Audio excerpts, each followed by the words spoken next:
ஜாதஸ்ய he த்ருவம் மிருத்யுர் த்ருவம் ஜன்ம மிருதஸ்ய ச தஸ்மாதபரிஹார்யார்த்தே நத்வம் சோசித்தும் அர்ஹசி. மொழிபெயர்ப்பு. பிறந்தவன் எவனுக்கும் மரணமும் மரணப்பட்டவனுக்கு பிறப்பும் நிச்சயமே. தவிர்க்க முடியாத உன் கடமைகளை செயலாற்றுவதில் இதற்காக கவலைப்படாதே. பொருளுரை. வாழ்வில் ஒருவன் செய்யும் கர்மங்களுக்கேற்ப அவன் பிறவி எடுக்க வேண்டும். மேலும் ஒருமுறை செயல்களை முடித்த பின் இறந்து மறுபடியும் பிறக்க வேண்டும். இவ்வாறு விடுதலையின்றி பிறப்பு இறப்பு எனும் சக்கரம் சுழல்கின்றது. இருப்பினும் இந்த பிறப்பு சக்கரம் தேவையற்ற கொலை, பலி, போர் இவற்றிற்கு ஆதரவளிக்கின்றது என்பதும் அல்ல. அதே சமயம் சட்டத்தையும் ஒழுங்கையும் காப்பதற்காக கடுமையும் போரும் மனித சமுதாயத்தில் தவிர்க்க இயலாதவை ஆகும். பரத்தின் விருப்பமானதால் குருக்ஷேத்திர போர் தவிர்க்க முடியாத நிகழ்ச்சியாக இருந்தது. மேலும் நேர்மைக்காக போராடுவது சத்திரியனின் கடமை என்றோம். தனக்கு பொருந்திய கடமையை ஆற்றுவதில் உறவினரின் இழப்பிற்காக அவன் கவலைப்படவோ ஐயப்படவோ வேண்டுமா? சட்டத்தை மீற அவனுக்கு விருப்பமில்லை. ஏனெனில் அவ்வாறு செய்தால் அவன் மிகவும் பயந்து கொண்டிருந்த பாவ விளைவுகளை அவன் அடைவான் அல்லவா? தக்க கடமையை புறக்கணிப்பதால் தனது உறவினது மரணத்தை அவன் நிறுத்த முடியாது என்பது மட்டுமல்ல, தவறான முடிவை எடுத்ததற்காக அவன் இழிந்தவனுமாகி விடுவான். பகவான் ஸ்ரீகிருஷ்ணர் இங்க எல்லாருக்கும் தெரிஞ்சது, யாரும் பெருசா ஆச்சரியமான ஒரு விஷயமா நினைக்காத ஒரு எளிமையான ஒரு கருத்து சொல்றார். ஜாதஸ்யகி துருவம் மிருத்யு. ஜாதஸ்யகி துருவம் மிருத்யூர் அப்படின்னா பிறந்தவன் எல்லாருக்கும் மரணம் நிச்சயங்கிறார். இது என்னத்த சொல்றதுக்கு இருக்கு? எல்லாருக்கும் தெரிஞ்ச விஷயம். ஜாதஸ்யகி துருவம் மிருத்யூர் எல்லாருக்கும் தெரியும். ஒரு சின்ன குழந்தைய கேட்டா கூட மரணம் எனக்கும் வரும், மரணம் உனக்கு வருமானு கேட்டா ஆமா வரும் அப்படிங்கிறது தெரியும். பிறந்தவன் எல்லாருக்கும் மரணம் நிச்சயம். இது ஒரு பெரிய தத்துவபூர்வமான கருத்து கிடையாது மேலோட்டமா பார்த்தோம்னா. ஆனா ஆழமா போய் பார்த்தோம்னா இதை எத்தனை பேர் புரிஞ்சு வச்சிருக்காங்க? மிக மிக குறைவான பார்க்கலாம். அதுக்கடுத்து கிருஷ்ணன் சொல்ற துருவம் ஜன்ம மிருதஸ்ய. துருவம் ஜன்ம மறுபடி பிறப்பு அப்படிங்கிறதும் நிச்சயமானது. மரணம் அப்படிங்கிறது நிச்சயம் சொல்ற. அதை பெரும்பாலும் நிறைய பேர் இல்ல, 100% எல்லாரும் ஒத்துக்கொண்டுதான். மரணம் அப்படிங்கிறது நிச்சயம் இல்லை அப்படின்னு ஒருத்தன் நினைச்சானா அவன் மனுஷனா கருத. ஒரு மிருகம் வேணா யோசனை இல்லாம இருக்கலாம், எனக்கு மரணம் அப்படிங்கிறது ஒண்ணு இருக்கு அப்படிங்கிறத பத்தி தெரியாம இருக்கலாம். ஆனா யாரெல்லாம் மனிதனா பிறந்தானோ கண்டிப்பா அவனுக்கு தெரியும் மரணம் அப்படிங்கிறது நிச்சயம். பிறந்தவனுக்கு மரணம் நிச்சயம். அதுக்கு அடுத்த கருத்தா கிருஷ்ணர் சொல்றார் துருவம் ஜன்ம மிருதஸ்ய. மரணம் அடைஞ்சவங்க எல்லாருக்கும் மறுபடி பிறப்பு அப்படிங்கிறது நிச்சயங்கிறார். இதை யோசிச்சு பார்க்கும்போது பல பேர் தயங்குவாங்க, உண்மையா இருக்கலாமா இல்ல எப்படி இது அப்படின்னு. யார் ஒருத்தர் பகவத்கீதையை படிக்கிறாங்களோ, வேத சாஸ்திரத்தின் பிரகாரம் அதனுள்ள இருக்கக்கூடிய விஷயங்களை தெரிஞ்சு வச்சிருக்காங்களோ அவங்களுக்கு தெரியும் கிருஷ்ணன் சொல்லக்கூடிய விஷயம் 100க்கு 100 உண்மை. உண்மை தவிர வேற எதுவும் கிடையாது. கோர்ட்ல போய் சத்தியம் பண்ணாங்க, நான் சொல்வதெல்லாம் உண்மை, உண்மை தவிர வேற எதுவும் இல்லைன்னு. ஆனா அந்த மாதிரி கிடையாதுங்க. சொல்லிட்டு அந்த சத்தியம் பண்ணிட்டு சொல்றதெல்லாம் பார்த்தோம்னா பொய்யா இருக்கு. ஆனா இங்கே அப்படி சொல்ல கிருஷ்ணா சொல்ற துருவம் ஜன்ம மிருதஸ்ய. கண்டிப்பா உண்மை. உண்மையிலேயே யார் ஒருத்தன் மரணம் அடைகிறானோ அவனுக்கு மறுபிறவியும் நிச்சயம். இதை ஏற்றுக்கொள்ளக்கூடியவங்க குறைவான நபர்களாக தான் இருப்பாங்க. அப்படி துருவம் ஜன்ம மிருதஸ்ய மறுபடி பிறப்பு. அப்படி மறுபடி நமக்கு இறந்ததுக்கு அப்புறம் மீண்டும் பிறப்பு உண்டு அப்படிங்கிறத தெரிஞ்சு வச்சிருக்கவங்க கூட எத்தனை பேரு அடுத்த வார்த்தையை பின்பற்றாங்க, தஸ்மாத் அபரிஹார்யத்தை நத்வம் சோசித்தும் அர்ஹசி. அதுக்காக நீ கவலைப்பட கூடாத விஷயத்துக்காக கவலைப்படாதேங்கிற. தவிர்க்க முடியாத உன் கடமையை நீ இதுக்காக தவிர்த்துடாத அப்படின்னு சொல்லி கிருஷ்ணா சொல்றார்.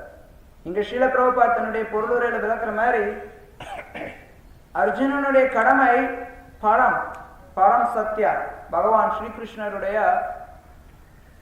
ஆசைகளை, அவருடைய விருப்பத்தை நிவர்த்தி பண்றதுதான் அர்ஜுனனுடைய தலையாய கடமை.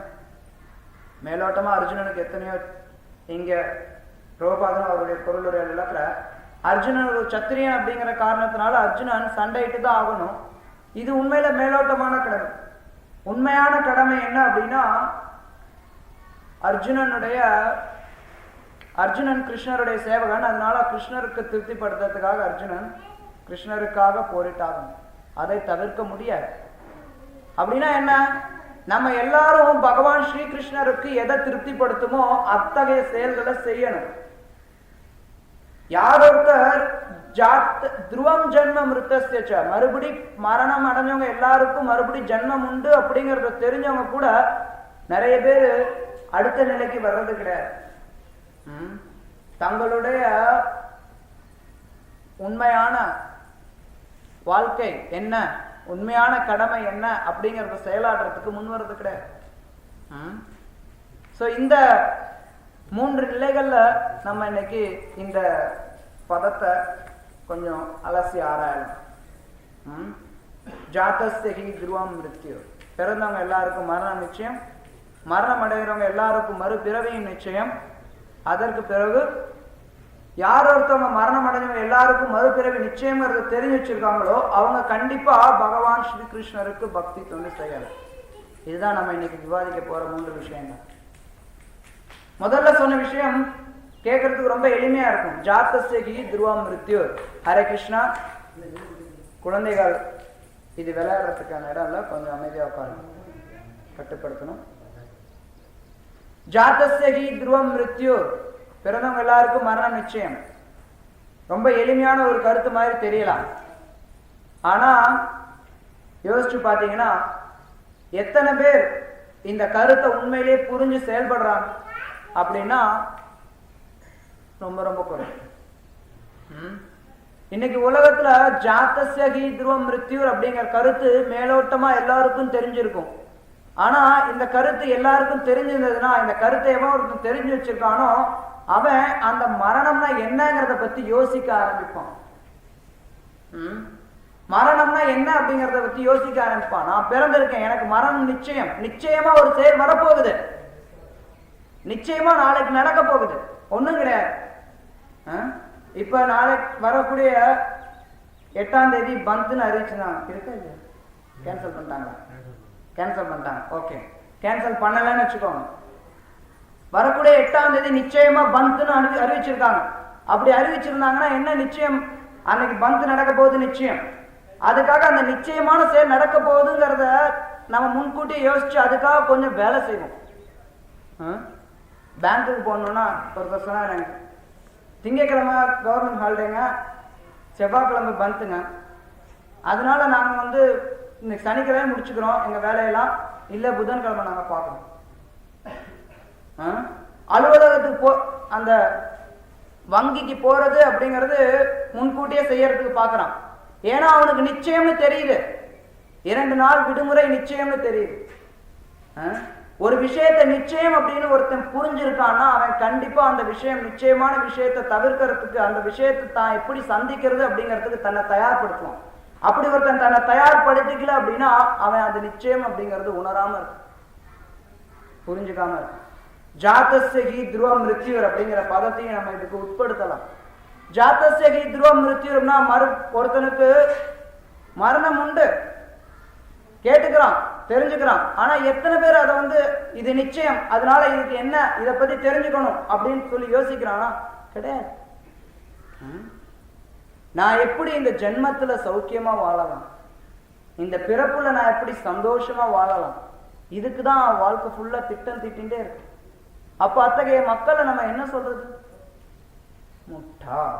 ரொம்ப அதை அடிக்கடி வார்த்தை உபயோகப்படுத்துவார், முட்டா. மனுஷ ஜென்மம் எடுத்திருக்கான்.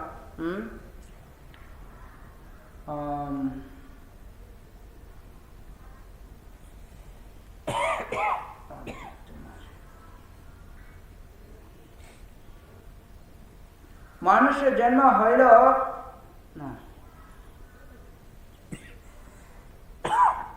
மனுஷ ஜென்ம பழைய ராதா கிருஷ்ண நபாஜியா ஜானியா சுனியா பிஷ கோயிலோ. ஸ்ரீல நரோத்தம தாஸ் டாக்கூர் பாடுற, மனுஷ ஜென்மம் எடுத்துட்டு ஒருத்தன் ராதா கிருஷ்ணரை வழிபடலையோ அவன் தெரிஞ்சே விஷத்தை குடிக்கிறாங்க. அந்த ராதா கிருஷ்ணரை வழிபடுறத பத்தி நம்ம பின்னாடி வரலாம். ஆனா ஒருத்தன் மனுஷ ஜென்மம் எடுத்துட்டு இந்த கேள்வி கேட்கலையோ அவன் தன்னுடைய வாழ்க்கையை வீணடிக்கிறான். மரணம் நிச்சயமே தெரியுது. இந்த உலகத்துல வேற எந்த ஒரு செயலும் நிச்சயம் கிடையாது. அது நம்ம நல்லா புரிஞ்சுக்கணும். வேற எந்த ஒரு செயலும் உலகத்துல நிச்சயமானது கிடையாது. மரணம் மட்டும்தான் நிச்சயமானது. நம்ம பார்த்தோம்னா ஒரு குழந்தை இருக்குன்னா அந்த குழந்தை நாளைக்கு வளர்ந்து எப்படி வருவான் சொல்ல முடியாது. அந்த குழந்தைக்கு ஒழுங்கான குணாதிசயங்களோட வருவானா சொல்ல முடியாது. என்ன படிப்பு படிப்பான் சொல்ல முடியாது. டாக்டர் ஆவானா, இன்ஜினியர் ஆவானா, ஆகலாம், ஆகாம இருக்கலாம். ஒரு தொழில் நடத்துறோம், லாபம் வருமா நட்டம் வருமா? லாபமும் வரலாம், நட்டமும் வரலாம். ஆனா மரணம் வருமா வராதான்னு சொல்ல முடியுமா? முடியாது. உறுதியா சொல்லலாம் மரணம் அப்படிங்கிறது உண்டுன்னு நிச்சயமா சொல்லணும். ஆனா அப்படிப்பட்ட நிச்சயமான ஒரு செயலை சந்திக்கிறதுக்கு மக்கள் ஏன் தங்களை தயார்படுத்தக்கூடாது? பெரும்பாலும் பார்த்தீங்க அப்படின்னா இந்த மரணத்தை பத்தி பேசணும்னா மக்கள் என்ன நினைப்பாங்க, அதையும் பேசுற, அதெல்லாம் பேசாத, அதெல்லாம் அமங்கலமான விஷயங்கள், இதை பத்தி பேசக்கூடாது அப்படின்னு சொல்லி நம்மளை நிறுத்துறதுக்கு முயற்சி பண்றாங்க. ஆனா இது முழுக்க முழுக்க முட்டாள்தனம். மரணத்தை பத்தி பேசணும், நிச்சயமான ஒரு விஷயத்தை ஏன் சந்திக்கிறதுக்கு நம்மளை ஏன் நம்ம தயார்படுத்திக்க கூடாது? அப்படி தயார்படுத்திக்கணும். அப்படி நம்ம தயார்படுத்திக்கலன்னா நம்ம இந்த மனுஷ ஜென்மம் எடுத்து அதை வீணடிக்கிறோம்.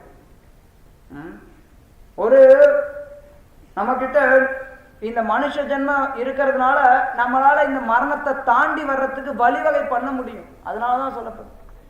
ஒரு சிலர் என்ன நினைப்பாங்க, மரணம் நிச்சயம் தெரியும், ஆனா அதை தவிர்க்க முடியாதே, அதனால இருக்கிற வரைக்கும் அனுபவிக்கலாங்க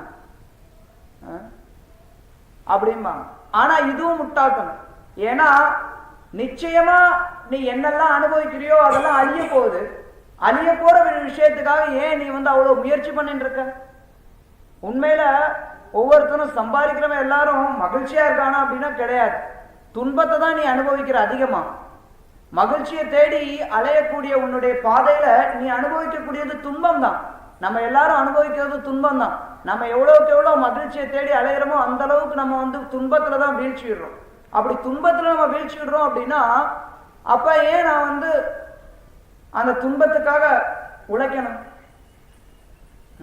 அப்படின்னா அவனுக்கும் புரியல, குழம்பி இருக்காங்க. அதாவது ஒரு மனுஷனுக்கு மரணம் நிச்சயம் அப்படிங்கிறது தெரிஞ்சிருந்தது அப்படின்னா அவன் அந்த மரணத்தை சந்திக்கிறதுக்காக தயார்படுத்துவான். அப்படி தெரிஞ்சாலும் ஒரு சிலர் அதை தவிர்க்க முடியாதுங்க அப்படின்னு அவங்களே கற்பனை பண்ணிட்டு இந்த உலகத்தை அனுபவிக்கலாம்னு நினைக்கிறாங்க. ஆனா ஒரு காலத்துல எல்லாமே மரணத்துல முடிய போகுதுன்னா இந்த உலகத்துல நீ அனுபவிக்கிறதுக்கு என்ன இருக்கு? எல்லாமே அழிய போகுது. ஒருத்தவங்க சொல்றாங்க, நான் இந்த வீட்டு கட்டுறேங்க, வீடு கட்டினரையும் அந்த வீடு இடிஞ்சு உள்ள போகுதுங்க அப்படின்னு யாராவது சொல்றத கேள்விப்பட்டிருக்கீங்களா? அப்படி அந்த கட்டின வீடு இடிஞ்சு விழ போகுதுன்னா எவனாவது வீடு கட்டுவானா? நான் ஒரு வண்டி வாங்குறேன், அந்த வண்டி வாங்கினரையும் அது இடிஞ்சு சாம்பலா நொறுங்கி போகுதுங்க. அப்படி யாராவது வண்டி வாங்குவாங்களா? வாங்க மாட்டாங்க. அப்படி இருக்கும்போது ஏன் இந்த உலகத்துல எல்லாமே மரணம் அப்படிங்கிற ஒரு நிச்சயமான ஒரு செயல் நடக்க போகுதுங்கும் போது ஏன் இந்த உலகத்துல அவன் அதுக்காக கஷ்டப்படுறான் அப்படின்னா மறுபடியும் அங்க அவனுடைய முட்டாள்தனம் தென்படும். இருக்கிற வரைக்கும் அனுபவிக்கலாங்க அப்படிங்கிறதும் முட்டாள்தனம். ஏன்னா ஒரு நாள் எல்லாமே முடிய போகுது. அப்படி எல்லாமே முடிஞ்சிருச்சு அப்படின்னா அப்ப நீ எதுக்காக இவ்வளவு முயற்சி பண்ற? எதுக்காக நீ உன்னுடைய வாழ்க்கை மொத்தத்தையும் வீணா செலவழிக்கிறது? ஸ்ரீமத் பாகவதத்துல சொல்லப்படுது, மக்கள் தங்களுடைய புலனுகர்ச்சிக்காக அலைப்பாஞ்சின்னு இருக்காங்க. அங்க எங்க ஓட முடியும், எங்க போய் என்ன கிடைக்க முடியும், எப்படி நான் புலனுகர்ச்சியை அனுபவிக்கலாம் அப்படிங்கிறதுக்காக அலைஞ்சின்னு இருக்காங்க. அப்படி அலையக்கூடிய மக்கள் அவங்க நினைக்கிறாங்க, நம்ம எல்லாரும் நினைக்கிறோம், இந்த புலனுகர்ச்சியினால நான் இன்பமா இருக்கலாம். இந்த புலனுகர்ச்சி அப்படிங்கிறது மரணம் அப்படின்னு நமக்கு ஒன்று வரப்போகுது அப்படிங்கிறத நம்ம புரிஞ்சுக்காததுனால இந்த புலனின்பத்துல ஈடுபடுறோம். அப்படி புலனின்பத்துல ஈடுபடுறதுக்காக நம்மளுடைய சக்தியை நிறைய விரயம் பண்ணும்.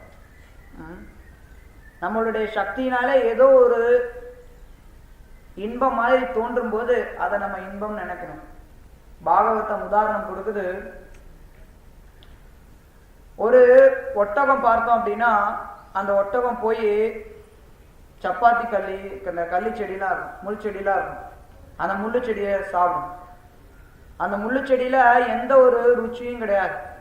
ஆனா அந்த முள்ளு செடியை சாப்பிடும்போது அந்த முள்ளு குத்தி அந்த ஒட்டகத்துக்கு ரத்தம் வரும்.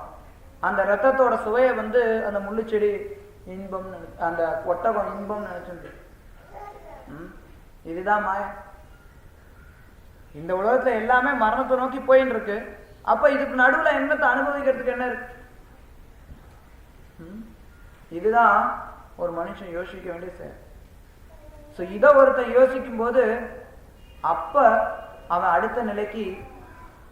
அடுத்த நிலையில இருக்கக்கூடிய அறிவு அவனுக்கு எட்ட முடியும். அதாவது துருவம் ஜென்ம மிருத்தஸ்ய, நீ மரணம் அடைகிற அப்படின்னா உடனே உனக்கு மறுபிறவியும் நிச்சயம். மறுபடி நீ பிறக்கணும். இத ஒருத்தன் தெரிஞ்சுக்கும் போது கொஞ்சம் யோசிக்க ஆரம்பிக்கணும். ஓ, மறுபடி நான் பிறக்கிறேன், மரணம் அடைகிறேன், மறுபடி நான் பிறக்கிறேன், சரி அப்படின்னு சொல்லி அதோட நிறுத்திக்க முடியுமா? ஏன் நான் மறுபடி பிறக்கிறேன்? இந்த மறுபடி பிறக்கிறதுல இருந்து நான் ஏன் விடுபடக்கூடாது? ஏன் நான் இந்த மறுபடி பிறப்பு இறப்புங்கிற சுழற்சியில ஏன் சிக்குண்டு இருக்கேன்? இதை யோசிக்கணும் மனுஷன். சரி, மரணம் அடைகிறோம், மறுபடி பிறக்கிறோம், அதோட சரி மகிழ்ச்சியா இருக்கலாம். பிறக்கிறோம் இறக்கிறோம் அப்படின்னு நினைச்சு இருந்துடக்கூடாது. ஆரம்ப காலகட்டத்துல இந்த இஸ்கான் அமைப்புக்கு பிரபுபாதருடைய புத்தகங்கள், பிரபுபாதர் கொடுத்த இந்த தத்துவங்கள்லாம் தெரிஞ்சுக்கிறதுக்கு முன்னாடி நான் அடிக்கடி யோசிக்கிறது உண்டு. இந்த முதல் பதத்தை ஜாத்தஸ்ய ஹி துருவம் மிருத்யு, இது தெரியாது, இந்த வார்த்தைகள் தெரியாது. ஆனா இந்த கருத்து தெரியும். பிறந்தவங்க எல்லாரும் சாக போறோம், நான் ஒரு நாள் சாக போறேன். அப்படி இருக்கும்போது ஏன் இந்த உலகத்துல நான் என்னத்துக்காக செயல்படணும் அப்படின்னு இந்த யோசனை இருந்துருக்கும். அந்த யோசனை இருந்து கொஞ்ச நாள் கழிச்சு ஒரு தடவை எங்கேயோ ஒரு இடத்துல எப்படியோ இந்த வேற ஒரு பதம், கீதையில முன்னாடி இருக்கக்கூடிய பதம், அதை படிக்கும்போது தெரிஞ்சுக்கோ, நம்ம மரணம் அடைய போறது கிடையாது. அதாவது ஆத்மா நித்தியமானது, நான் மரணம் அடைய போறது கிடையாது. அமைதியாக அப்பா, பயமே இல்லை, நான் மரணம் அடைய போறது கிடையாது அப்படின்னு நினைச்சேன். ஆனா இந்த நிலையில நிறைய பேர் இருந்துருவாங்க. பிறக்கிறோம், சாகணும், மறுபடியும் பிறக்கிறோம், அதுல என்னங்க இருக்கு? வாழ்றோம், அப்புறம் திரும்பி வாழ்றோம். ஸோ நம்மளால முடிஞ்ச நல்ல காரியத்தை செஞ்சுட்டு வாழ்க்கையை ஓட்டலாங்க, இப்படி ஒரு சிலர் சொல்லுவாங்க.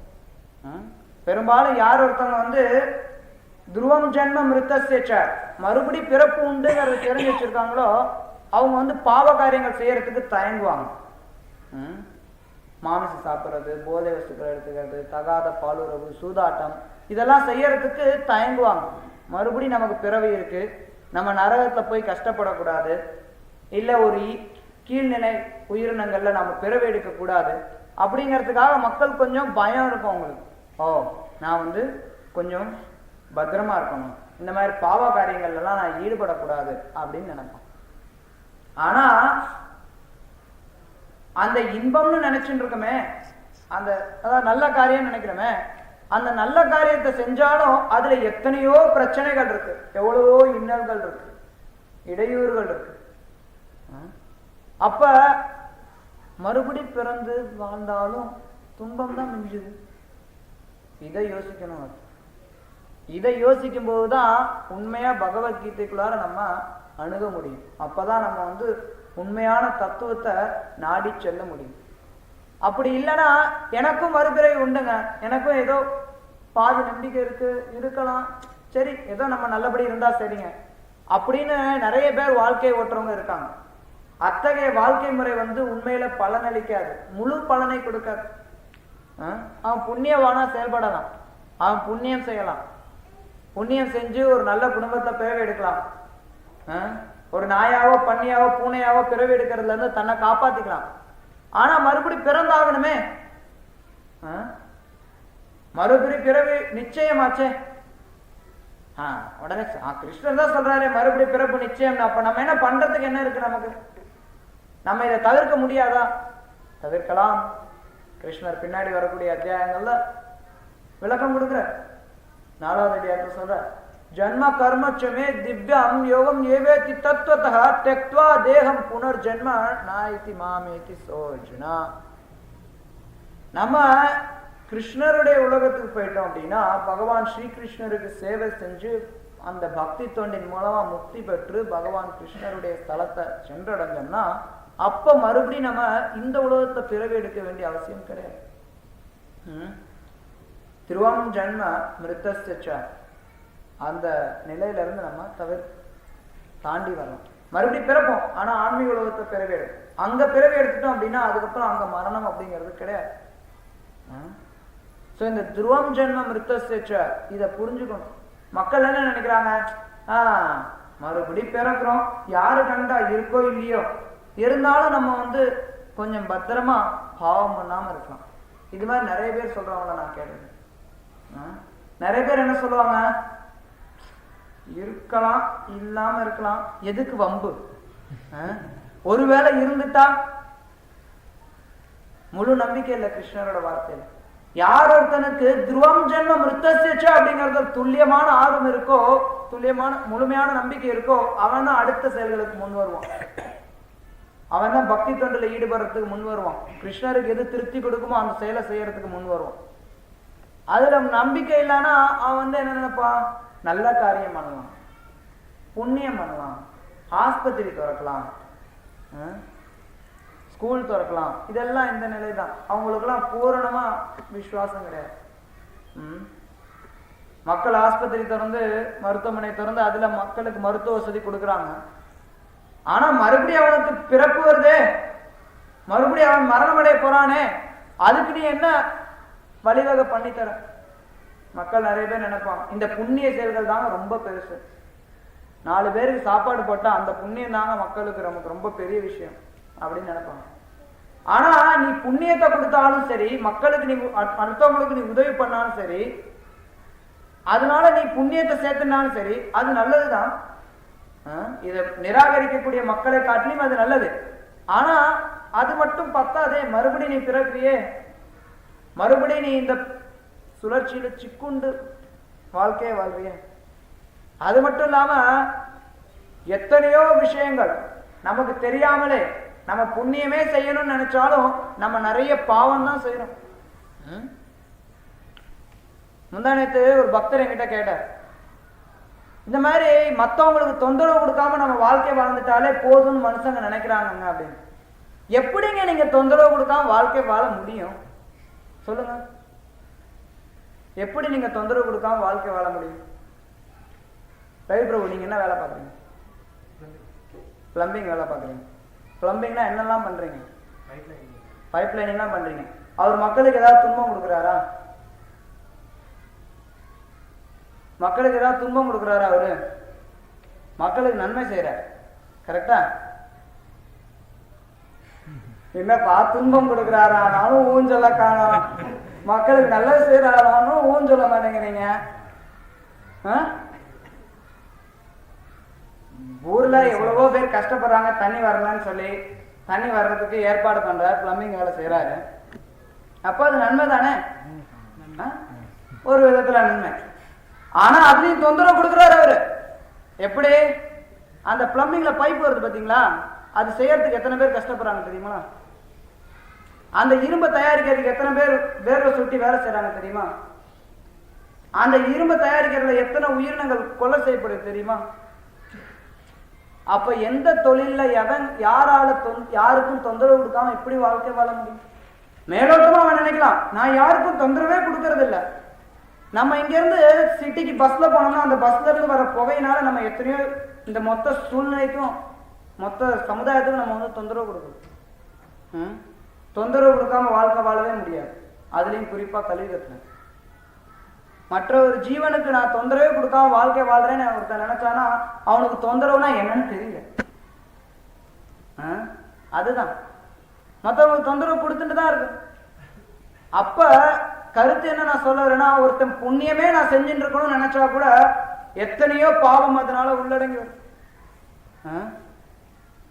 எத்தனையோ பாவங்கள் நமக்கே தெரியாம எத்தனையோ பாவங்களை நம்ம தினசரி செஞ்சுட்டு இருக்கோம். அப்ப இந்த புண்ணியமோ பாவமோ, இந்த புண்ணிய செயல்கள் வந்து உண்மையில நமக்கு பலன் அளிக்காது. அப்படியே ஒருத்தன் முறையா புண்ணியம் செஞ்சா கூட அவனுக்கு மறுபடி பிறப்பு உண்டு. அப்ப அந்த புண்ணியத்தினால என்ன பலன்? ஆழ்வார் சொல்ற என்னது, பச்சை மாலை போல் மேனி பவளவாய் கமலச்சங்கன் அச்சுதாமர ஆயத்தம் கொழுந்தே என்னும் இச்சுவை தவிர யான் போய் இந்திர லோகமாலும் அச்சுவை வேண்டேன் அரங்கமா நகருளான. அச்சுவை பெரினும் வேண்டேன் அரங்கமா நகருளான. ஆழ்வார் பாடுற அவர் சொல்ற, ஓ கிருஷ்ணா, உன்னுடைய பக்தி தொண்டில தான் நான் ஈடுபட்டு இருக்கணும்னு விருப்பப்படுறேன். அரங்கமா நகர்றான் ரங்கநாதரை பாடுறார், போற்றி புகழ்ற. இதை தவிர சொர்க்கலோகமே போய் நான் ஆட்சி செஞ்சாலும் அது எனக்கு வேண்டாங்கிற. ஏன் அவர் வேண்டான்னு சொல்ற? அது மிகப்பெரிய புண்ணிய செயல், புண்ணியத்தினுடைய மிக உயர்ந்த இலக்கு. நிறைய நேரங்கள்ல நீங்க பாத்தீங்கன்னா மக்கள் சாதாரண மக்கள்ல பெரிய பெரிய ரிஷிகள் அவங்க வந்து இந்திரலோகத்தை நான் அடையணும், இந்திர பதவி அடையணும் அப்படிங்கிறதுக்காக நிறைய யாகங்கள்லாம் செய்வாங்க. ரொம்ப கஷ்டப்பட்டு உழைப்பாங்க, நிறைய புண்ணிய காரியங்கள் செய்வாங்க. அப்ப அதை கண்டறி இந்திரன் நிறைய இடங்கள்ல பயந்து போய் தன்னுடைய பதவிக்கு ஆபத்து வந்துருமோன்னு சொல்லி தடை செய்யறதுக்கு வருவோம்.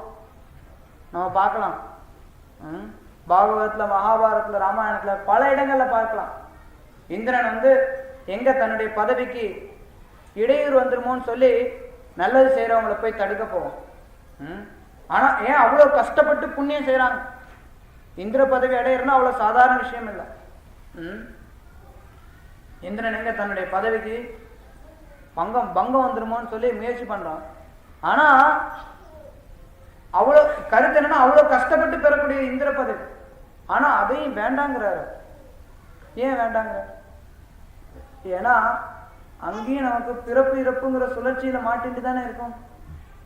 கிருஷ்ணர் பின்னாடி வரக்கூடிய அத்தியாயத்துல 8வது அத்தியாயத்துல சொல்றார், ஆ பிரம்ம புவனாலோகா புனராவர்த்தினோ அர்ஜுனம் மாமுபேத்தி கௌந்தேயா புனர்ஜன்ம ந வித்யதே.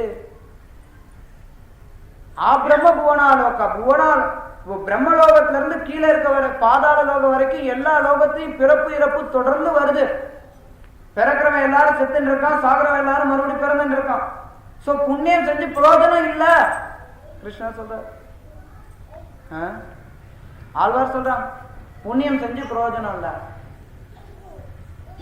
மாமு பேத்தியது கவுந்தேயா, ஆனா என்ன யார் ஒருத்தர் உபாசனம் பண்றாங்களோ, வழிபடுறாங்களோ, புனர்ஜென்ம ந வித்யதே, மறுபடி புனர்ஜென்மம் கிடையாது. என்னங்க கிருஷ்ணர் இங்க சொல்றார், நீங்களும் சொன்னீங்க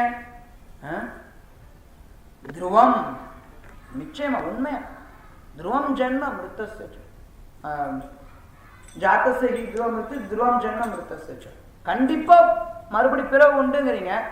பின்னாடி கிருஷ்ணர் இன்னொரு இடத்துல மாமு பேத்தியது கௌந்தேயா புனர்ஜென்ம ந வித்யதேங்கிறாரு, இன்னொரு ஜென்மம் கிடையாதுங்கிறாரு. ஒண்ணு கொண்டு முரண்பாட்டதான் தெரியுது அப்படின்னு யோசிக்கலாம். இது வந்து யார் ஒருத்தர் ஜட உலகத்திலே இருக்கணும்னு நினைக்கிறானோ, இந்த ஜட உலகத்துல இருக்கக்கூடிய செயல்களை செஞ்சுட்டே இருக்கானோ அவனுக்கு புனர்ஜென்மம் உண்டு. யார் ஒருத்தன் பகவான் ஸ்ரீகிருஷ்ணரை வழிபடுறானோ அவனுக்கு புனர்ஜென்மம் கிடையாது. இதுதான் இந்த புனர்ஜென்மம், மறுபடி பிறக்கிறது அப்படிங்கறதுல இருந்து நம்மளை விடுவிச்சுக்கணும். அதுதான் புத்திசாலிகளுடைய வேலை. நம்ம எல்லாரும் புத்திசாலியா இருக்கணும்னு விருப்பப்படுறோம், உண்டா இல்லையா? யார் இங்க வந்து முட்டாளா இருக்கணும்னு விருப்பப்படுறீங்க? யாரும் முட்டாளா இருக்கிறது விருப்பப்படல, எல்லாரும் புத்திசாலியா இருக்கணும்னு விருப்பப்படுறாங்க. புத்திசாலியா இருக்கணும்னா புத்திசாலி என்ன பண்ணுவான்? ஸ்ரீமத் பாகவத சொல்லப்படுது, கிருஷ்ண வர்ணம் தஷா கிருஷ்ணம் சங்கோ பங்கஸ்திர பஷ்யதம் யஜ்ஞேஷம் கீர்த்தனை பிராயே ரிஜந்தி ஸ்மேதஸ. நம்ம எல்லாரும் புத்திசாலியா இருக்கணும்னு சொல்லி விருப்பப்படுறோம். புத்திசாலி என்ன பண்ணுவான்? இந்த பதத்துல ஸ்ரீமத் பாகவத்தில் சொல்லப்படும். புத்திசாலியா இருக்கக்கூடியவன் யஜ்ஞை சங்கீர்த்தனை பிராயே, சங்கீர்த்தன யஜ்யத்தின் மூலமா பகவான் ஸ்ரீ கிருஷ்ணரை வழிபடுவோம். அதுதான் ஒரு முறையான அறிவாளிக்கு லட்சணம். பகவான் கிருஷ்ணரை ஹரே கிருஷ்ணா கிருஷ்ண கிருஷ்ணா ஹரே ஹரே, ஹரே ராமா ராம ராம ஹரே ஹரே, இந்த மகாமந்திரத்தை தொடர்ந்து சொல்லி கீர்த்தனம் பண்ணி பகவான் கிருஷ்ணரை வழிபடுவோம். கிருஷ்ண வர்ணம் துசா கிருஷ்ணம் சங்கோ பங்க சபாஷதம். பகவான் கிருஷ்ணரை மிருதங்க கார்த்தால் அது அவருடைய அஸ்திரங்கள். கிருஷ்ண கலியுகத்துல பகவான் ஸ்ரீ சைத்தன்ய மகாபிரபு தோன்றினார். சைத்தன்ய மகாபிரபு கருணா அவதார், இருக்கக்கூடிய அவதாரங்களே மிகவும் கருணை வாழ்ந்தவர். அந்த கருணா அவதார் மற்ற அவதாரங்கள்ல பகவான் அஸ்திரம் ஏந்தி வருவார், பல்வேறு அஸ்திரங்களை எடுத்துட்டு வருவார். சங்கு சக்கர கதா பத்மா பகவானுடைய ஆஃப்கோர்ஸ் சங்கும் பத்மாவும் அஸ்திரங்கள் கிடையாது, அது பக்தர்களை காக்கிறதுக்கானது. கதா கதை மற்றும் சக்ரா இது பகவான் அசுரர்களை கொள்றதுக்காக உபயோகப்படுத்துறார். அதே அஸ்திரங்கள் கலியுகத்துல எப்படி தோன்றுது அப்படின்னா மிருதங்கா கரத்தால். இந்த மிருதங்கா கரத்தால் உபயோகப்படுத்தி நம்ம பகவான சங்கீர்த்தன யஜ்யத்துல ஈடுபடுத்தோம். இந்த ஹரே கிருஷ்ண மகாமந்திரத்தை நம்ம தொடர்ந்து சங்கீர்த்தனம் பண்ணும்போது நம்ம புத்திசாலிகள், சுமேதசர், சாதாரண புத்திசாலி கிடையாது, ரொம்ப அதி புத்திசாலி. யார் ஒருத்தர் புத்திசாலிகளா இருக்காங்களோ அவங்க இந்த செயல்களில் ஈடுபடுவாங்கன்னு சொல்லப்படும். கிருஷ்ணர் கீதையில சொல்றார்,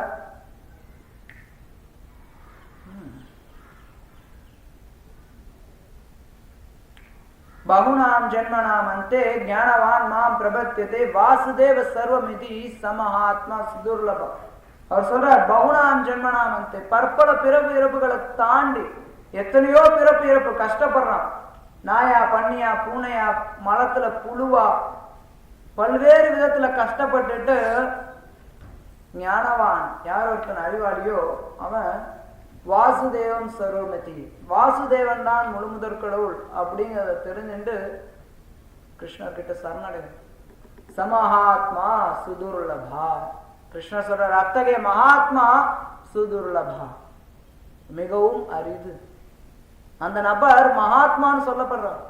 யார் ஒருத்தர் பகவான் கிருஷ்ணரே முழுமுதற் கடவுள் அப்படின்னு தெரிஞ்சுட்டு கிருஷ்ணர் ஏற்றுக்கொள்றாங்களோ, கிருஷ்ண பக்தியில ஈடுபடுறாங்களோ அத்தகைய நபர்கள் மகாத்மான்னு சொல்லி கிருஷ்ணர் 7வது அத்தியாயத்துல சொல்றார். அந்த மகாத்மானா அந்த மகாத்மா என்ன பண்ணுவாங்க அதையும் பின்னாடி கிருஷ்ணர் வர்ணிக்கிறார். முன்னாடி சொல்லுங்க, மகாத்மானஸ்து மாம் பார்த்தா தைவீம் பிரபுத்தி மாஸ்திரிதம் பஜந்தி அனன்ய மனசோ பூதா மத்பாவம் ஆகத. அதுக்கு அடுத்து சொல்ற, சததம் கீர்த்தயந்தோ மாம் யதந்தஸ்ச திருடவிருதா நமஸ்யந்தஸ்ய மாம் பக்தியா நித்திய யுக்தா உபாசதே. யார் ஒருத்தர் அறிவாளியோ அவங்க பகவான் ஸ்ரீ கிருஷ்ணரை ஏற்றுக்கொண்டு கிருஷ்ணருக்கு பக்தி தொண்டுல ஈடுபடுறாங்க. அத்தகைய அறிவாளி மகாத்மான்னு அழைக்கப்படுறார். அத்தகைய மகாத்மாவை பார்க்கறது அப்படிங்கிறது மிகவும் அரிதானது. ஆனா நம்ம எல்லாரும் அத்தகைய மகாத்மாவினுடைய தளத்துக்கு உயர்வு பெறணும். அப்படி மகாத்மாவினுடைய தளத்துக்கு நம்ம எல்லாரும் உயர்வு பெறல அப்படின்னா நம்ம மனுஷ ஜென்மம் எடுத்து வீணடிக்கிறோம். ராதா கிருஷ்ண நாமஜியோ ஜானியா சுனியா விஷக்கு, தெரிஞ்சே நம்ம விஷத்தை குடிக்கிறோம். இப்ப இந்த நம்ம எல்லாரும் மகாத்மா உடனே நம்ம மகாத்மான்னு கேட்டே அதெல்லாம் பெரிய நிலைங்க. நம்மலாம் அதுக்கெல்லாம் விருப்பப்படக்கூடாது. நம்மளாம் மகாத்மா ஆக முடியாது அப்படின்னு நம்ம நினைக்க கூடாது. நம்ம எல்லாரும் மகாத்மாவா. மகாத்மா என்ன செய்வாங்க? சததம் கீர்த்தயந்தோமா, கிருஷ்ண சொல்ல அவங்க எப்பவுமே என்னுடைய கீர்த்தனத்துல ஈடுபட்டு இருப்பாங்க. மறுபடியும் அதே கருத்து தான். எங்க சுத்தினாலும் நம்ம அறிவாளியா செயல்படணும்னு போனாலும் அங்கேயும் நம்ம கீர்த்தனம் பண்ணிதான் ஆகணும். ஒரு ஞானவானா இருந்து நம்ம மகாத்மாவா இருக்கணும்னாலும் அதுக்கும் கீர்த்தனம் தான் பண்ணியாகும். சததம் கீர்த்தயந்தோமா, கிருஷ்ணரை பற்றி கீர்த்தனம் பண்ணணும். கிருஷ்ணரை பற்றி கீர்த்தனம் பண்ணணும் அப்படின்னா என்ன அர்த்தம்? கிருஷ்ணருக்கு அவருக்கு பல தன்மைகள் இருக்கு. அதாவது கிருஷ்ண கீர்த்தனம் அப்படிங்கிறது 4 விதத்துல செய்யப்பட முடியும். கிருஷ்ணருடைய நாமம், அவருடைய ரூபம், அவருடைய குணங்கள், அவருடைய லீலைகள், இது எல்லாமே நம்ம வந்து கீர்த்தனம் பண்ண முடியும். பகவான் கிருஷ்ணரை பத்தி நம்ம தெரிஞ்சுக்கணும்னா அவரை புகழணும். கீர்த்தனம் அப்படின்னா கிருஷ்ணரை புகழ்றது, கிருஷ்ணரை பத்தி சொல்றது.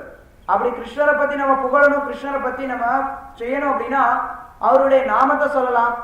ஹரே கிருஷ்ணா கிருஷ்ண கிருஷ்ணா ஹரே ஹரே, ஹரே ராம ராம ராம ஹரே ஹரே. இப்படி பகவானுடைய திருநாமத்தை சொல்லலாம். இல்ல பகவானுடைய குணத்தை நம்ம போற்றி புகழலாம், பகவானுடைய ரூபத்தை வர்ணிக்கலாம், பகவானுடைய லீலைகளை பற்றியும் நம்ம வர்ணிக்கலாம். இது எல்லாமே கிருஷ்ணருடைய கீர்த்தனைகள். ஆனா அதே சமயத்துல கலியுகத்துல மற்ற கீர்த்தனைகள் எல்லாம் அதுக்கு தன்மைகள் வேணும். ஆனா நாம கீர்த்தனத்துக்கு நமக்கு முன்னாடி எந்த தகுதிகளும் அவசியம் கிடையாது. நாமகாரி பகுதா நிஜ சர்வ சக்தி. பகவானுடைய நாமங்கள் பல்வேறு நாமங்கள் இருக்கு. அதுல எல்லாத்தையும் முழுமையான சக்திகள் அங்க அதுல பகவான் பொதிஞ்சு பொருத்தி இருக்காரு. பூர்ண சக்தி அதுல கொடுத்திருக்காரு. அப்படி பூர்ண சக்தியை பகவான் கொடுத்திருக்கனால இந்த நாம சங்கீர்த்தனம் கலௌதத் ஹரி கீர்த்தனம், பகவானுடைய நாம சங்கீர்த்தனம் தான் கலியுகத்துல வழிமுறையா சொல்லப்பட்டிருக்கு. நம்ம வந்து பகவானை பத்தி தெரிஞ்சுக்கணும். இந்த துருவம் ஜென்ம மிருத்த அப்படிங்கிற நிலையிலிருந்து வெளியில வந்து, அதாவது இந்த உடலை விட்டு மரணம் அடைஞ்சதுக்கு அப்புறம் மறுபடி பிறக்கிறோம் அப்படிங்கிற நிலையில இருந்து வெளியில வந்து புனர்ஜென்மனா வித்தியத்தை, மறுபடி பிறவில்லாத நிலையினை அடைவாய்னு கிருஷ்ணர் சொல்றாரே, அந்த நிலையை நம்ம அடையணும்னா அதுக்கு நம்ம செய்ய வேண்டியது ஹரிநாம சங்கீர்த்தனம். எப்ப நம்ம இந்த ஹரிநாம சங்கீர்த்தனத்தை தொடர்ந்து பண்றோமோ அப்ப நம்ம வந்து இந்த நிலையில படிப்படியா முன்னேற்றம் அடையும். சததம் கீர்த்தயந்தோம், சதா சர்வகாலம் சததம். சும்மா வந்து ஏதோ நானும் வந்தேன் ஹரே கிருஷ்ணா கோயிலுக்கு, என்னையும் ஜெபம் பண்ண சொன்னாங்க, நானும் ஏதோ ஜெபம் பண்றேன், 1 மாலை பண்றேன், 2 மாலை பண்றேன், 16 மாலையே பண்றேன், அவ்வளவுதான் என்னுடைய இலக்கு அப்படின்னு நம்ம நின்றுடக்கூடாது. அதுக்காக நம்ம என்ன சொல்றோம்னா, நீங்க எதுவுமே ஜெபம் பண்ணாம இருக்கீங்க அப்படின்னா குறைஞ்சது 1 மாலையாவது ஜெபம் பண்ணுங்க. ஆனா அந்த 1 மாலை ஜெபம் பண்ணோம், 2 மாலை ஜெபம் பண்ணோம், 16 மாலை ஜெபம் பண்ணோம், 1/2 மணி நேரம் கிருஷ்ணரை பத்தி நினைச்சோம், 1 மணி நேரம் கிருஷ்ணரை பத்தி நினைச்சோம், இது போதும் நம்ம இருந்துடக்கூடாது. ஏன்னா ஜீவர ஸ்வரூபோய் கிருஷ்ணர நித்தியதாஸ், நம்மளுடைய ஸ்வரூபம் கிருஷ்ணருக்கு நித்தியமா சேவை பண்றது. நித்தியமா அப்படின்னா அதுக்கு ஆரம்பமும் கிடையாது, முடிவும் கிடையாது. சததம் கீர்த்தனம், இந்த ஹரே கிருஷ்ணமா அந்த கீர்த்தனம் பகவானுடைய புகழை பாடுறது, பகவானுடைய நாமம் ரூபம் குணம் லீலைகள் இதை வர்ணிக்கிறதுங்கிறது 24 மணி நேரமும் போகும். சததம் கீர்த்தனம். ஆனா உடனே கேட்கலாம், எப்படிங்க 24 மணி நேரமும்? அப்ப வேற செயல்களை எதுவும் செய்ய தேவையில்லையா? அதுக்கு வர இப்ப சததம் கீர்த்தயந்தோமாம் எத்தம் ஜஸ்ட் திருட விருத்தக, இந்த பக்தி தொண்டை செயல்படுத்தணும் அப்படின்னா அவன் வந்து திடமான உறுதியோட அவன் பக்தி தொண்டுல ஈடுபடணும். சும்மா ஏனோ தானோன்னு பக்தி தொண்டுல ஈடுபடுறது கிடையாது. பக்தி தொண்டு அப்படிங்கிறது பகவானுக்கு நம்ம செய்யக்கூடிய ஒரு தொண்டு.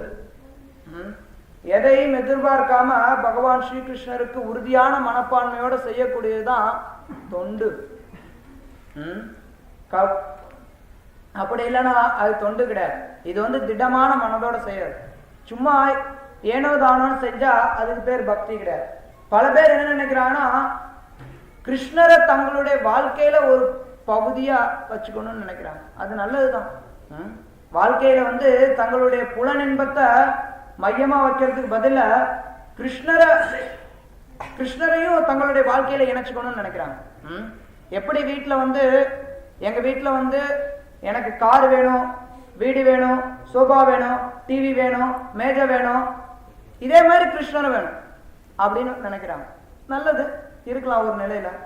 ஆனா யார் ஒருத்தர், நம்ம எல்லாரும் முதல்ல சொல்லிட்டீங்க, எல்லாரும் யார் முட்டாளா இருக்கணும்னு விருப்பப்படலன்ட்டீங்க, எல்லாரும் புத்திசாலி ஆகணும்னு விருப்பப்படுறீங்க. புத்திசாலி ஆகணும்னு நம்ம விருப்பப்படுறோம்னா நம்ம மகாத்மாவாகணும். மகாத்மாவாகணும்னா நம்ம வந்து திடபிரதா, நம்ம கிருஷ்ணரை மையமா உறுதியோட கிருஷ்ண பக்தியில ஈடுபடும்.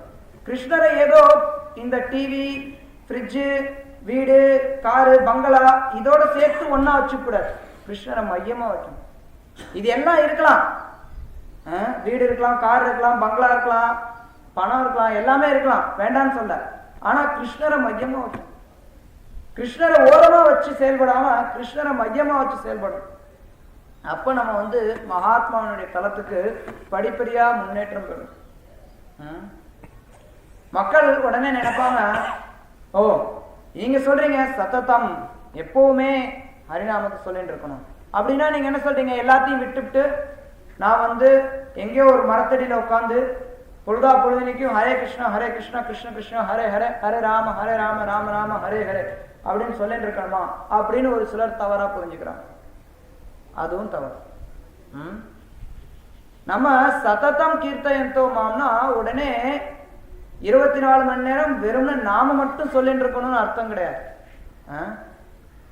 நம்மளுடைய செயல்கள் எல்லாமே அந்த நாமத்தை அடிப்படையா வச்சிருக்கணும். அது உண்மையான கீர்த்தனம் அப்படிங்கிறது அப்பதான் நடைபெறும். உண்மையா நம்ம கிருஷ்ணரை புரிஞ்சுக்கணும். அதுக்காக தான் நம்ம சொல்றோம் நாம ஜபம் பண்ணுங்க, அதோட சேர்ந்து வைஷ்ணவருடைய சத்சங்கத்துல ஈடுபடுங்க, பிரபுபாதர் கொடுத்திருக்கக்கூடிய புத்தகங்களை படிங்க, ஏதாவது உங்களால முடிஞ்ச சேவைகளை செய்யுங்க. இப்படி நம்ம ஏன் வலியுறுத்துறோம் அப்படின்னா அதெல்லாம் செஞ்சாதான் நம்மளால உண்மையா நாமம் அப்படிங்கிறது புரிஞ்சுக்க முடியும். ஒரே ஒரு சின்ன கதை சொல்றேன், ரொம்ப பலமா பேசியாச்சு. ஒரே ஒரு சின்ன கதை சொல்றேன். ஒரு நிகழ்ச்சி, கதைன்னா நம்ம நினைக்கிற மாதிரி. ஒரு தடவை ஒருத்தர் நம்மளுடைய பழம் குருதேவ் ஸ்ரீல பக்தி சித்தாந்த சரஸ்வதி டாக்கூர் அவர்கிட்ட வந்தார். வந்து சொன்னார், என்னுடைய நண்பர் ஒருத்தர் அவர் ஹரி பஜனா ஹரே கிருஷ்ண மகாமந்திரத்தை ரொம்ப தீவிரமா ஜெபம் பண்ணிட்டு இருந்தார், ரொம்ப தீவிரமா கீர்த்தனம் பண்ணிட்டு இருந்தார். அந்த நபர் அவ்வளவு தீவிரமா கீர்த்தனம் பண்ணிட்டு இருந்தார். அவருடைய பொண்ணுக்கு உடம்பு சரியில்லாம போயிடுச்சு. மருத்துவர்கள் எல்லாரும் சொல்லிட்டாங்க அந்த பொண்ணு வந்து சந்தேகம், பிழைக்குமா பிழைக்காதா தெரியாது அப்படின்னு சொல்லிட்டாங்க. அதை சொன்னையும் அவருடைய பக்தி அதிகமானது.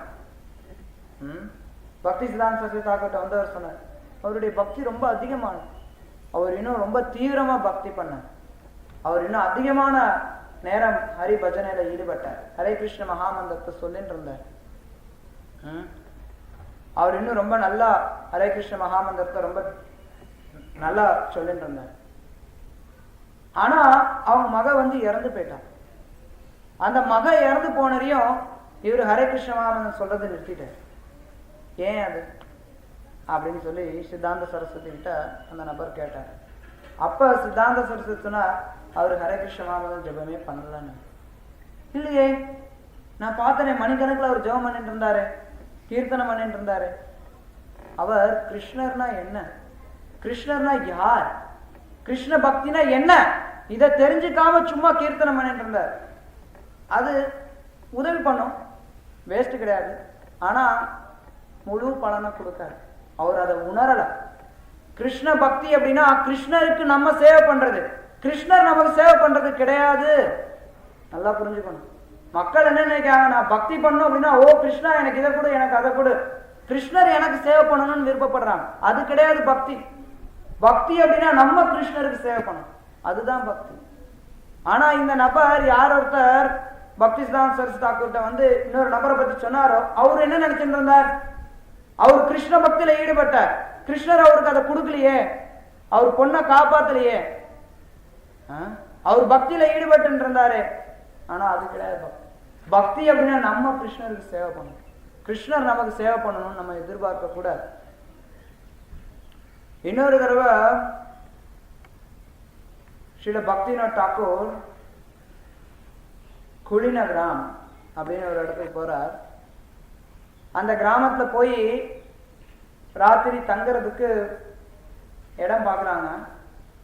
அந்த மக்கள் எல்லாம் இவங்க மேல இருக்கக்கூடிய ஒரு எதிர்ப்பின் காரணத்தினால ஒரு பேய் பங்களால தங்கறதுக்கு இடம் கொடுத்துறாங்க. போற ஏன்னா அந்த இடத்துல யாருமே தங்க மாட்டாங்க. தங்குனாங்க அப்படின்னா அடுத்த நாள் அவங்க பேய் அடிச்சு போய் பைத்தியம் முடிச்சு போய் வெளியில வருவாங்க. இவர் அடுத்த நாள் சர்வசாதாரண வந்தார் பக்திவினோத் தாக்கூர். அதை கண்டு ஆச்சரியம் அடைஞ்சு உள்ளூர் ஜனம் கேட்டாங்க, நீங்க அவங்க உள்ள பேய் எதுவும் பார்க்கலையா? அவர் சொன்னார், ஆமா அந்த பேய் இருந்தது, நான் வெறும் ஹரே கிருஷ்ண மகாமந்திரம் சொன்னேன், அது ஓடி போயிடுச்சு அப்படின்னு. என்ன இவ்வளவு ஆச்சரியப்பட்டாங்க. உண்மையில அங்க உள்ள இருக்கக்கூடிய பேயானது அவங்க சொல்றாங்க, அந்த உள்ள இருந்ததே இந்த பேய், அந்த பேய் முன்னாடி ஒரு கோயில பூஜாரியா இருந்தது. எப்பவுமே ஹரே கிருஷ்ண மகாமந்திரத்தை சொல்லிட்டே இருந்தார். அவர் எப்படி பேயானாரு? ஆனா அப்படி அந்த பேயானவரை நீங்க ஹரே கிருஷ்ண மகாமந்திரம் சொன்னரையும் அது ஓடி போயிடுச்சு, எப்படி அது அப்படின்னு கேட்டாங்க. அப்ப பக்திவினோத் தாக்கூர் சொன்னார், அவரு ஹரே கிருஷ்ணாவே ஜெபமே பண்ணல. ஏன் அப்படி சொன்னாரு? அவர் அந்த கோயில பூஜை பண்ணி எனக்கு என்ன வருமானம் வரும்? நம்ம கோயில்ல நிறைய கோயில்ல போனோம்னா பார்க்கணும், எனக்கு என்ன கிடைக்கும்? கிருஷ்ணருக்கு அவர் பக்தி பண்ணணும்னு என்ன இல்லை, எனக்கு என்ன கிடைக்கும்? கிருஷ்ணர்கிட்ட இருந்து எனக்கு என்ன கிடைக்கும்? அந்த மனப்பான்மை இருந்ததுனால அவரால அந்த அவரு உடலை விட்டறியும் பேயா போயிட்டார். பக்தி அங்க அடையணும். ஸோ நம்ம பக்தி அடையணும் அப்படிங்கிறதுல நம்ம குறிக்கோளா இருக்கணும் ஒழிய கிருஷ்ணர் எனக்கு தொண்டு பண்ணணும் அப்படின்னு நம்ம விருப்பப்படக்கூடாது. கிருஷ்ணர் எனக்கு தொண்டு பண்ணணும் அப்படிங்கிற விருப்பத்துல இருந்து நம்ம விடுபடணும் அப்படின்னா அதுக்கு தான் கிருஷ்ணர் சொல்ற திட விருத்தாக சத்தத்தம் கீர்த்தயந்தோ மாம் எத்தந்தஸ்ச திருட விருத்தாக. உண்மையான உறுதியான மனப்பான்மையோட கிருஷ்ணருக்கு தொண்டு செய்யணும், உறுதியான தன்மையோட கிருஷ்ணருக்கு தொண்டு செய்யணும். அப்படின்னா அப்ப அந்த உறுதி எப்படி வரும்? அதுக்குதான் நம்ம கிருஷ்ண பக்தியினுடைய தத்துவங்களை புரிஞ்சுக்கணும்.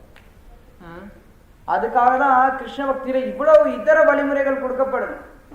ஹரே கிருஷ்ண மகாமந்திரம் ஜெபம் பண்றதோட இணைஞ்சு நம்ம ஏன் மக்களை புத்தகங்களை படிக்க சொல்றோம், ஏன் பகவத்கீதை பாகவதம் இதெல்லாம் கேட்க சொல்றோம் அப்படின்னா அதுக்கு காரணம் இதுதான்.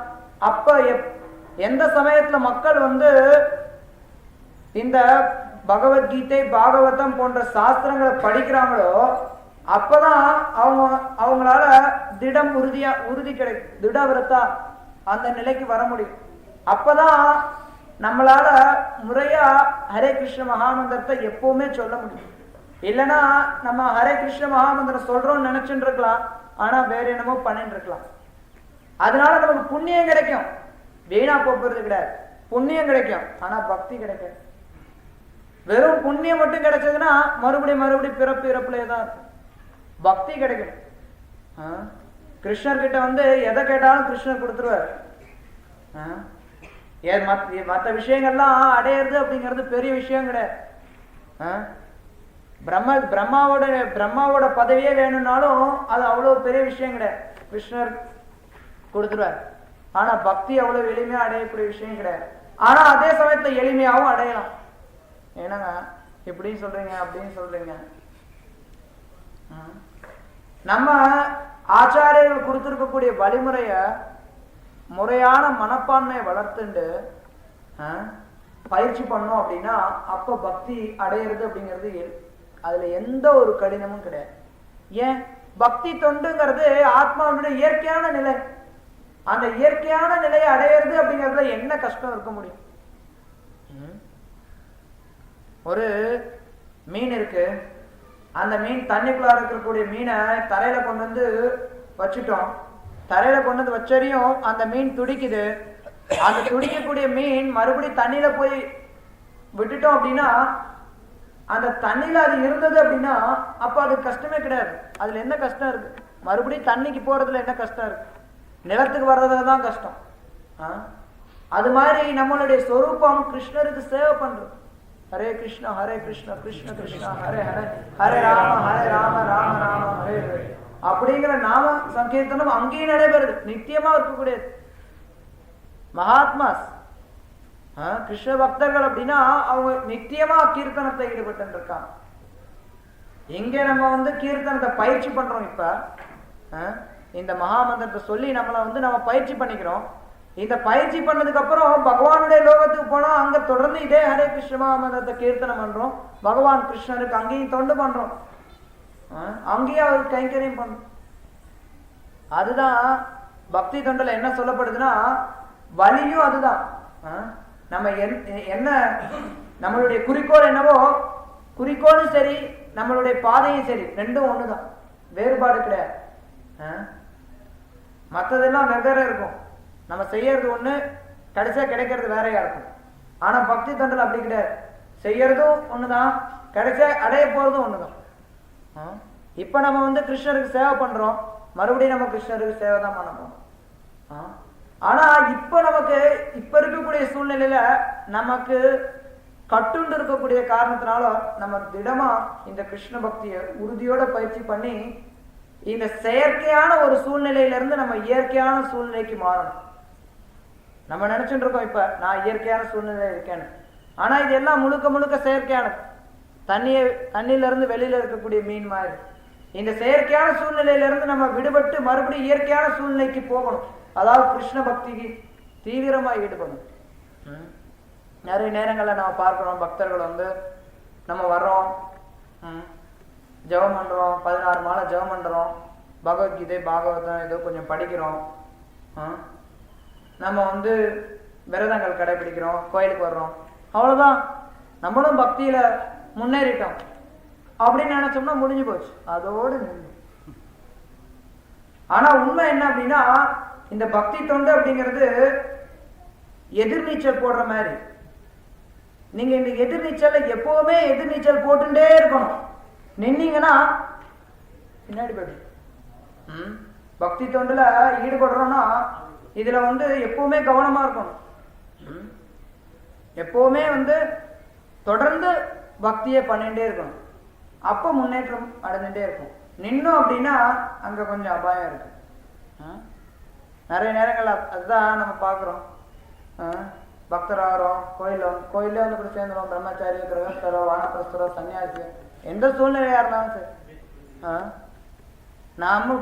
நம்ம பக்தி பண்ணிட்டோம், இது போதும், நானும் பக்தி, எனக்கும் பக்தி கிடைச்சிருச்சு அப்படின்னு நினைச்சோம் அப்படின்னா முடிஞ்சு போச்சு. அதோட அவ்வளவுதான், நம்ம மகாத்மாவாக முடியாது. மறுபடியும் யுவம் ஜன்ம மிருத்தஸ்ய மறுபடி பிறக்க வேண்டியதுதான். அதனால இந்த பிறப்பு இறப்பு அப்படிங்கறதுனுடைய அபாயத்தை தெரிஞ்சுக்கணும். அந்த அபாயத்தை தெரிஞ்சுட்டு அதுல இருந்து விடுபடுறதுக்கு தீவிரமா முயற்சி பண்ணணும். ஹரே கிருஷ்ணா. ஏதாவது கேள்விகள், கருத்துக்கள்?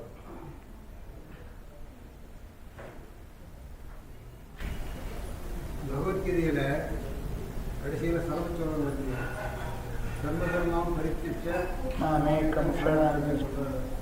எந்த தர்மத்தை தியாகம் பண்ணணும்னு கிருஷ்ண பகவான் சொல்றார். பகவான் கிருஷ்ணர் கீதையினுடைய இறுதியில சொல்றார், சர்வ தர்மான் பரித்யஜ்ய மாமேகம் சரணம் ரஜ அஹம் த்வாம் சர்வ பாபேப்யோ மோக்ஷயிஷ்யாமி மா சுச்சஹ. அவர் சொல்றார், எல்லா விதமான தர்மத்தையும் துறந்துட்டு என்னிடம் நீ சரணடைவாயாக. அப்படின்னா என்ன? அதுலயே சொல்லப்பட்டு எல்லா விதமான தர்மத்தையும் துறக்கணும், ஆனா ஒரே ஒரு தர்மத்தை தவிர, கிருஷ்ணர்கிட்ட சரணடைறதை தவிர. அதுதான் அவர் செய்ய சொல்ற. எல்லா விதமான தர்மத்தையும் திறந்து கிருஷ்ணர்கிட்ட சரணடைறது அப்படின்னா நம்ம இதர தர்மங்கள், பல்வேறு தர்மங்கள் இருக்கலாம். அந்த தர்மம் கர்ம யோகா, ஞான யோகா, தியான யோகா, பல்வேறு தர்மங்கள், சத்திரிய தர்மா, பிராமண தர்மா, சூத்ர தர்மா, வைஷ்ய தர்மா, இந்த எல்லா தர்மத்தையும் திறந்துட்டு பகவான் கிருஷ்ணர் கிட்ட சரணடைகிறது. கிருஷ்ணர்கிட்ட சரணடைகிறது தான் இருக்கிறதுலே மிக உயர்ந்த தர்மம். அந்த உயர்ந்த தர்மத்தை நம்ம கைவிடக்கூடாது. அந்த உயர்ந்த தர்மம் தான் ஆத்மாவினுடைய சொரூபம். முதல்ல சொன்னேன், ஜீவரோ சொரூப ஹோய் கிருஷ்ணர் நித்தியதாஸ். ஆத்மாவுடைய சொரூபம் கிருஷ்ணருக்கு நித்தியமா சேவை பண்ணுது. அந்த சொரூபத்தை தாண்டி வேற என்னெல்லாம் தர்மங்கள் இருக்கோ அந்த தர்மங்கள் எல்லாத்தையும் கைவிட சொல்லி பகவான் சொல்ற. எது உண்மையான தர்மமோ அதை நம்ம கைவிடக்கூடாது. ஸ்ரீமத் பாகவதத்துல சொல்லப்படுது, தர்மம் து சாக்ஷாத் பகவத் பிரணீதம் நபை விதுர் ரிஷயானபி தேவா அசித்த முக்கியா அசுரா மனுஷ்யா குதோனு வித்யாதர சாரணாதயா. யமராஜர் சொல்றார். யமராஜர், அவருக்கு இன்னொரு பேர் தர்மராஜ். தர்மம்னா என்ன அப்படிங்கறத பத்தி அவர் பூர்ணமா அறிஞ்சவர். அவர் மகாஜனங்கள்ல ஒருத்தரா கருதப்படுறார். அவர் சொல்ற, தர்மம் து சாக்ஷாத் பகவத் பிரணீதம். தர்மம் அப்படின்னா பகவான் கிருஷ்ணருக்கு தொண்டு பண்றது, அது ஒண்ணுதான் தர்மம். அந்த தர்மத்தை கைவிட சொல்லி பகவான் கிருஷ்ணன் சொல்லல. அந்த தர்மத்தை நம்ம பின்பற்றணும். அதை தவிர மக்கள் எதெல்லாம் தர்மம் நினைச்சுட்டு இருக்காங்களோ அது எல்லாம் வெறும் கற்பனையானது அல்லது தற்காலிகமானது. தற்காலிகமானது அல்லது கற்பனையானது அந்த தர்மங்கள் எல்லாத்தையும் விட்டுறணும். இன்னொரு விதத்துல சொல்ல போனோம்னா, உடல் சம்பந்தமா எதெல்லாம் தர்மமா இருக்கோ அந்த தர்மங்கள் எல்லாம் நம்ம கைவிட்டுறணும். ஆத்மா சம்பந்தமான ஆத்மாவினுடைய உண்மையான தர்மம் எதுவோ அதை நம்ம கடைபிடிக்கணும். உடல் சம்பந்தமா இருக்கக்கூடிய தர்மங்கள் என்னெல்லாம் இருக்கோ அது நம்ம பண்ணணுங்கிற அவசியம் கிடையாது. அதை கைவிட சொல்லி பகவான் சொல்ல. ஆனா கிருஷ்ணருக்கு தொண்டு பண்றது அப்படிங்கிறது ஆத்மாவினுடைய உண்மையான ஸ்வரூபம், ஆத்மாவினுடைய தர்மம். அதை நம்ம கடைபிடிக்கணும். அந்த தர்மத்தை எப்படி நிறைவேற்றுறது? கிருஷ்ணர் சொல்லிட்டா சரணடைன்னு. சரணடைறதுனா என்னன்னு தெரியணும் மக்களுக்கு. சரணடைறதுனா என்னன்னு தெரியாட்டி மக்கள் என்ன நினைக்கிறாங்க? சரணடைறதுனா எல்லாத்தையும் விட்டுட்டு எங்கேயோ ஒரு இமாலயத்துக்கு போயிடணும், இல்லை எங்கேயோ ஒரு கோயிலில் போய் நம்மளும் காவி ட்ரெஸ் போட்டுட்டு உட்காந்துக்கணும். அது மட்டும் கிடையாது.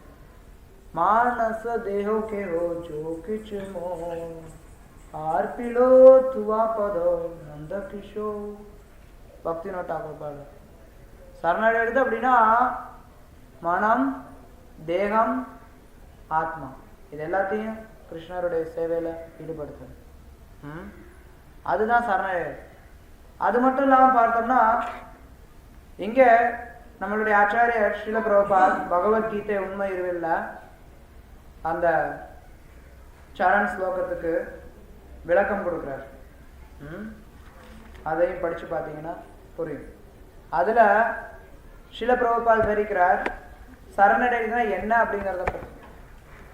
அனுகூல்யச சங்கல்பா பிரதிகூல்யச வர்ஜனம் ரக்ஷசைதியத் ரக்ஷிஷ்யதி விஸ்வாசோ போக்திருத்வே வரணம் ததா ஆத்ம நிக்ஷேப கர்ப்பண்யா ஷத்விதா சரணாகதி.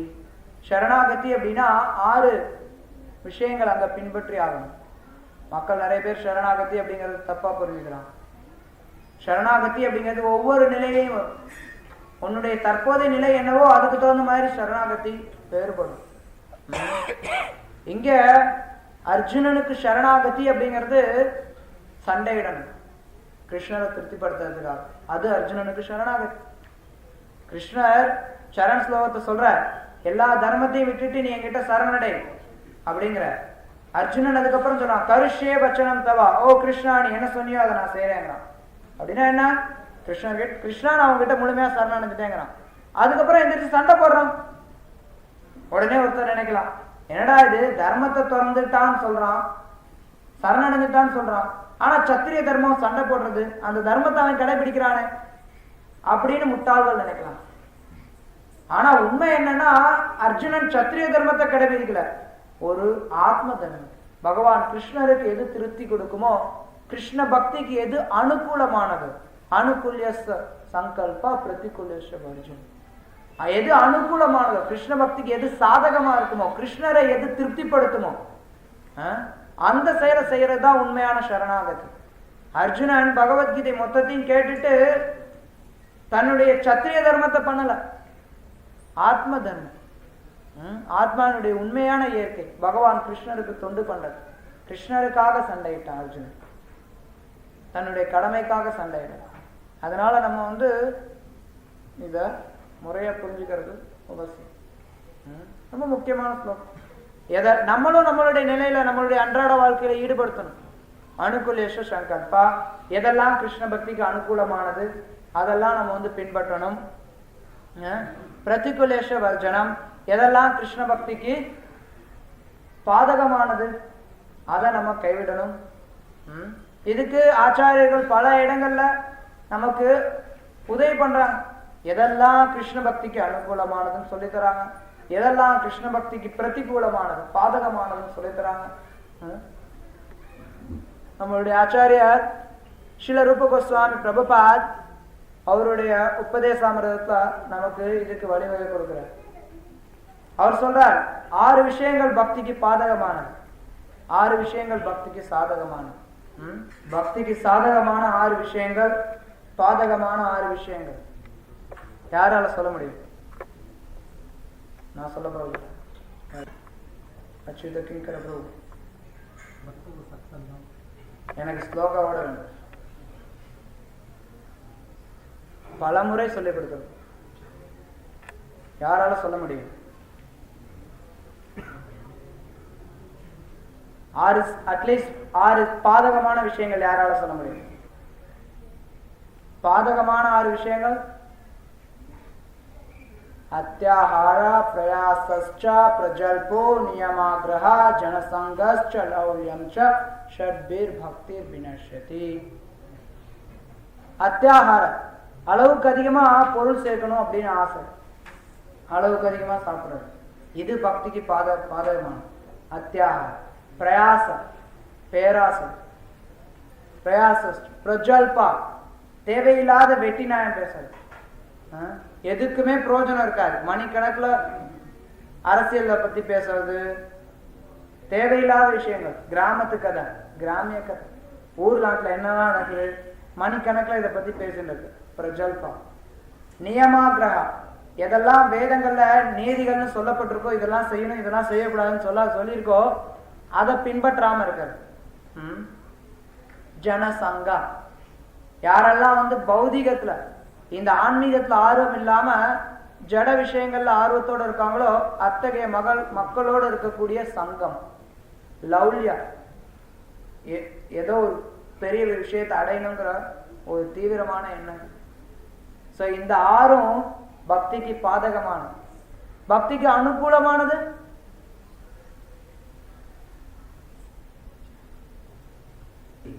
उत्साहात् निश्चयात् धैर्यात् तत्तत् कर्म प्रवर्तनात् संग त्यागो सुतो वृत्ति षड्भिर भक्तिर प्रसिद्ध्यति. உற்சாகம், பக்தி தொண்டில முன்னேறணும்னா உற்சாகம் இருக்கணும். சும்மா அப்படியே உட்கார்ந்து கேட்டுட்டு இருக்கணும், உற்சாகத்தோட கேட்கணும். ஹரிகதா நடக்கும்போது உற்சாகத்தோட கேட்கணும், ஹரிநாமம் சொல்லும் போது உற்சாகத்தோட இருக்கணும். அட்லீஸ்ட் உற்சாகத்தோட இருக்கிறது முயற்சி பண்ணணும். உற்சாகாத் நிச்சயாத், கண்டிப்பா எனக்கு இந்த பக்தி தொண்டுல நான் பலனை அடைவேன், நானும் ஒரு மகாத்மா ஆவேன் அப்படிங்கறதுல நம்பிக்கை இருக்கும். முதலே சொன்னேன், நம்ம எல்லாரும் மகாத்மா ஆகணும்னா அப்பா மகாத்மா ஆகிறதா அப்படின்னு இருக்கக்கூடாது. நிச்சயா நானும் பக்தி தொண்டுல உயர்ந்த நிலையை அடைய முடியும் அப்படிங்கிற ஒரு முழு நம்பிக்கை. தைரியாத், தைரியாத் அப்படின்னா பொறுமை, பொறுமை வேணும்.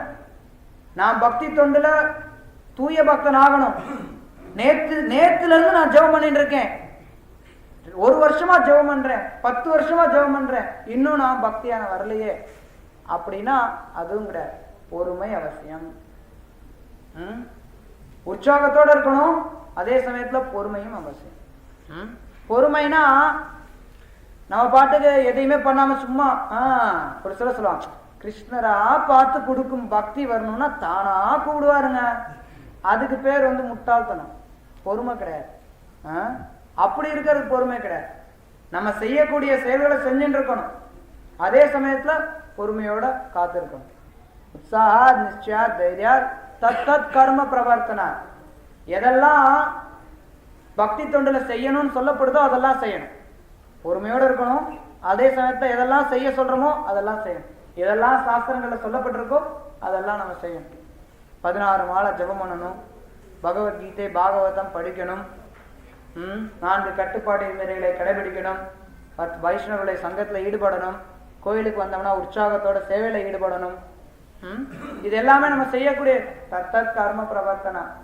கோயிலுக்கு வந்தோம்னா பகவான் முன்னாடி விழுந்து நமஸ்காரம் பண்றது. சங்க தியாக, மறுபடி முதல்ல அங்க என்ன சொன்னார், பக்திக்கு உபயோகம் இல்லாத பாதகமான விஷயங்கள்ல ஜனசங்கான்னு சொன்னார் ரூப கோஸ்வாமி. அதாவது ஜடவாதிகள் பௌதிகவாதிகளுடைய சங்கம், அதை பாதகமானதுன்னு சொன்னார். எங்க என்ன சொல்றார், அந்த ஜடவாதிகளுடைய சங்கத்தை தவிர்க்கிறது அப்படிங்கிறது நமக்கு சாதகமா இருக்கும். ஸோ ரெண்டு இடத்துலயும் அது வலியுறுத்தப்படும். ஒரு இடத்துல சொல்றார் இது இந்த நபர்களுடைய சங்கம் உனக்கு தொந்தரவு கொடுக்குங்கிறார். இன்னொரு இடத்துல சொல்றார் இந்த நபர்களுடைய சங்கத்தை நீ தவிர்த்த அப்படின்னா அது உனக்கு நல்லதா அமையுங்கிறார். ஸோ யாரெல்லாம் பக்தி தொண்டில் ஆர்வம் இல்லாம இருக்காங்களோ அத்தகைய நபர்களுடைய சங்கத்தை தவிர்க்க. சங்க தியாக சத்தோ விருத்தி, பூர்வீக ஆச்சாரியர்களுடைய அடிச்சோடுகளை பின்பற்றுறது. நம்ம நம்மளா கற்பனை பண்ணி பக்தி தொண்டை பண்ணக்கூடாது. முன்னாடி ஆச்சாரியர்கள் என்ன சொல்லியிருக்காங்களோ அவர்களுடைய அடிச்சோடுகளை நம்ம வெற்றிகரமா பின்பற்றணும். அவங்க சொல்லிக் கொடுத்ததன் பிரகாரம் நம்ம செயல்படணும். அப்போ நம்ம பக்தி தொண்டுல முன்னேற்றம் அடையணும். பகவத்கீதை உண்மைகளுக்கு சில பிரபுபாத் கி